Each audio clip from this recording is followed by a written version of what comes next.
आज विपक्ष के नेता के तौर पर आज पहले दिन में वो असरदार दिख रहे थे, उनका स्टेटमेंट असरदार था। देखिए, अभी देखा जाए तो अभी लोकसभा शुरू नहीं हुई, आज लोकसभा स्पीकर का चुनाव था, तो इस समय विपक्ष के जो लीडर्स भी होते हैं वो भी एक बहुत सामंजस्य बनाने की कोशिश करते हैं। जो चुन गए उनकी आपको तारीफ करना ही पड़ेगी। मुझे लगता है कि उन्होंने आज अंग्रेजी में भाषण दिया वो ज्यादा ठीक रहा, क्योंकि हिंदी में वो बहुत कंफर्टेबल नहीं रहते हैं और शब्दों का चयन वो समझ नहीं पाते हिंदी बोलते समय, तो जिसके कारण कई बार विवाद खड़ा हो जाता है। भले उनका इंटेंशन गलत नहीं होगा। को तो उन्होंने कांग्रेचुलेट किया, लेकिन आज एक मौका था रागी साहब की वो जो है प्रधानमंत्री मोदी को भी कांग्रेचुलेट कर दें, आज उन्होंने कांग्रेचुलेट नहीं किया। देखिए, ये तो हम लोग शुरू से ये बात कह रहे थे कि कायदे से जब प्रधानमंत्री मोदी प्रधानमंत्री बने तो वाकई उनको कम से कम विपक्ष के तरफ से जितना बधाई संदेश आना चाहिए था, न तो अखिलेश यादव की तरफ से बधाई संदेश आया, न ममता बनर्जी ने बधाई संदेश दिया। उसके ठीक उल्टा बधाई संदेश के समय जो है वो ममता बनर्जी डार्क रूम में अपने शायद चली गई थी बंगाल में, अपना बिजली का बल्ब ऑफ कर लिया था, ऐसा सुनने में आया है। अब सच्चाई क्या है भगवान जानता है। लेकिन ये सब जो चीज़ें हैं ये संसदीय सामान्य लोकतांत्रिक शिष्टाचार हैं। इससे करने से राहुल गांधी का कद बड़ा हो जाता, राहुल गांधी का कद छोटा नहीं होता, या किसी का भी।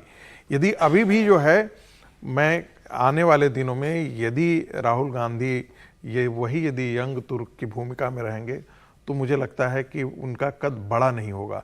लेकिन वाकई यदि संवेदनशीलता के साथ, गंभीरता के साथ, जिम्मेदारी के साथ यदि वो अपने संसदीय दायित्वों का और ख़ास करके विपक्ष के दायित्वों का यदि वो निर्वाह करते हैं, और जिसमें वो सामान्य शिष्टाचार का भी है, मान लेते हैं आपसे कोई प्रधानमंत्री बड़े हैं तो उनको आप नमस्कार करने से आप छोटे नहीं हो जाते हैं। यदि गृह मंत्री हैं उनको यदि आप नमस्कार कर लेते हैं तो उससे आप छोटे नहीं हो जाते हैं। ये प्रोटोकॉल का मामला है, संसदीय शिष्टाचार में भी ये मानता है। तो वैसे ही यदि आप जो भाषा थी, जो पब्लिक लाइफ में भाषा थी, तू तड़ाक वाली भाषा, मुझे नहीं लगता है कि अब वो चीज़ें उनको उन चीज़ों पर, उनको शब्दों पर ध्यान रखना पड़ेगा, खास करके जब संसद में बोल रहे होंगे। और निश्चित तौर पे अब उनकी भूमिका बदल गई है। कल तक वो एक बाहर एक युवा तुर्क की तरफ जो है कांग्रेस के वो नेता के तौर पे जो है वो बिहेव कर रहे थे।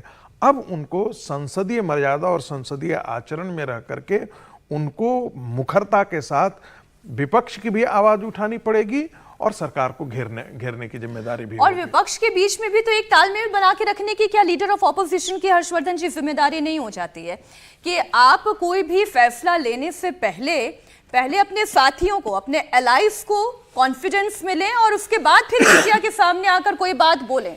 अब जैसे मैं कल की एक मिसाल दे दूं, मल्लिकार्जुन खड़गे और राजनाथ सिंह के आपस के बीच की बातचीत क्या हुई, क्या राहुल गांधी उसे पब्लिक डोमेन में ला सकते हैं या लाना चाहिए? नहीं, बचना चाहिए था उससे। और कभी भी इससे क्या होगा कि कोई भी जो समझौता हो सकता है, कई बार जब हम कहते हैं ना विवाद किसी चीज पर हुआ और विवाद वाली बात आप सार्वजनिक कर दें तो कभी विवाद समाधान की तरफ नहीं जाता है, संवाद नहीं बन पाता। घर में भी नहीं होता है। अगर आप दो रिश्ते हैं और उसमें उसकी बात तीसरे को बता दी तो जो अच्छा खासा बन रहा होगा वो भी बिगड़ जाएगा। लेकिन यहां ज्यादा बड़ी चुनौती है राहुल गांधी के लिए। राहुल गांधी 99 सीट वाली पार्टी के नेता हैं।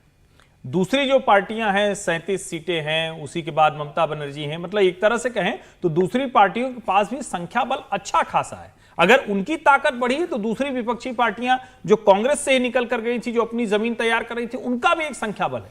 इसलिए अच्छा होगा कि राहुल गांधी जब कोई ऐसी चीज होगी जिसको लेकर सरकार को घेरना है उन्हें, और घेरने के लिए ही जनता ने उसको आदेश दिया है, अब उस घेरने की रणनीति बनाने में क्या अखिलेश यादव, ममता बनर्जी, शरद पवार, उद्धव ठाकरे, लालू प्रसाद यादव, तेजस्वी यादव, ये सारे लोग उस तरह से दिखेंगे?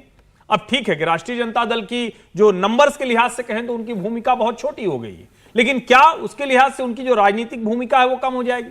शरद पवार के भले 9 सांसद हैं, लेकिन क्या महाराष्ट्र में अभी विधानसभा चुनाव आने वाला है उसके लिहाज से देखेंगे? तो मुझे लगता है कि कई ऐसी चीजें हैं। और एक सवाल अब यह भी खड़ा होगा कि क्या कांग्रेस पार्टी जो दिल्ली में अरविंद केजरीवाल की पार्टी के साथ समझौता करती है, क्या वो समझौता कर पाएगी? जिस तरह से सीबीआई ने आज मामला दाखिल किया है, यानी एक तरह से कहें तो अब राहुल गांधी को पार्टी के लिहाज से बड़ी रणनीति बनानी होगी, उसमें वो कितनी सफलतापूर्वक काम करेंगे, उसी से तय होगा कि राहुल गांधी को इतिहास कैसे याद रखेगा, ये 5 साल लीडर ऑफ अपोजिशन के तौर पर वो कितना अच्छा कर पाए।